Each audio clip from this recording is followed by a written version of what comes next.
Good day everyone. Welcome to our on What is SQL. In this quick overview, we'll exploring the basics of the SQL, its history and some of its advantage and disadvantage. What is SQL?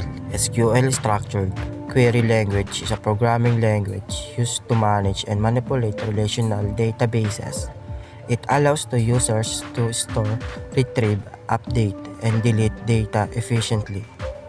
SQL is a widely used language for database management. It provides a structured way to interact with data and ensures efficiently handling of large datasets. History of SQL. SQL was developed in the 1970s by Donald D. Chamberlain and Raymond F. Boyce at IBM. It was originally called Sequels and later renamed SQL. In 1986, it became an ANSI standard followed by ISO standardizations in 1987. Advantage of SQL. First, easy to use.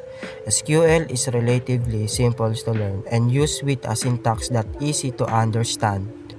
Second, efficient. SQL allows for efficient data management and manipulation, making it deals for large datasets. Third, security. SQL provides robust security features to protect sensitive data. Fourth, scalable. SQL can handle large amounts of data and scale to meet growing demands. And lastly, standardized. SQL is an INSI and ISO standard ensuring compatibility across different platforms and databases. Disadvantage of SQL. First, complex. While SQL is easy to learn, it can be complex to master, especially for advanced queries. Second, limited. SQL is designed for relational databases, limiting its uses to non-relational databases. Third, costly. Some SQL databases, especially commercial ones, can be expensive to license to maintain. Fourth, inconsistent. SQL dialect can vary across different databases, leading to inconsistencies. And lastly, risky.